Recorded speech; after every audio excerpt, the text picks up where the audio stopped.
In today's video, I'm going to teach you how to draw a centerline linetype in AutoCAD. Centerlines are those alternating long and short dashes you use to mark centers of holes, paths of rotation, or axes of symmetry.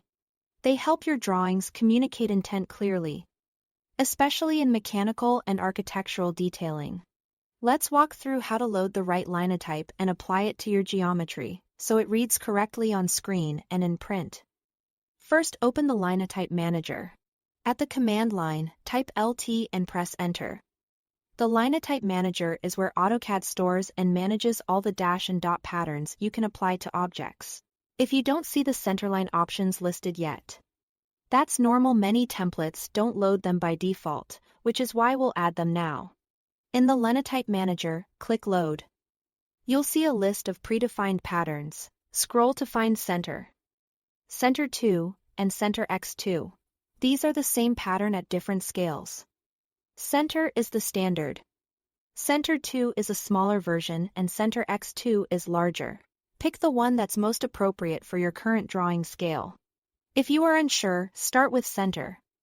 You can always switch to Center 2 or Center X2 later if the pattern looks too tight or too spread out. After you make your selection, click OK to bring it into the drawing, and close the Linetype Manager when you are ready. Now select the line or lines you want to change to a centerline.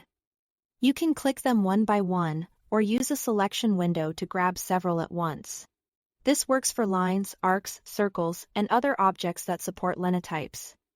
So select whatever geometry represents the center you want to indicate. With the object selected, go to the Home tab and look for the Properties panel. Open the Linetype drop-down. You'll see your newly loaded options listed along with the defaults. Choose Center, Center 2, or Center X2 based on what you loaded earlier. As soon as you make the selection, the selected objects will display the dashed center pattern. If you already have a Properties palette visible, you can also change the Linetype field there. The result is the same. A quick tip on appearance. The visibility of the dash pattern depends on your drawing scale and your current zoom level. If the line looks continuous, try zooming in to verify the dashes are present. You can also choose a different size variant, Center 2 for a tighter pattern or Center X2 for a bolder, more spaced look so it prints and plots clearly. That's it. Thanks for watching.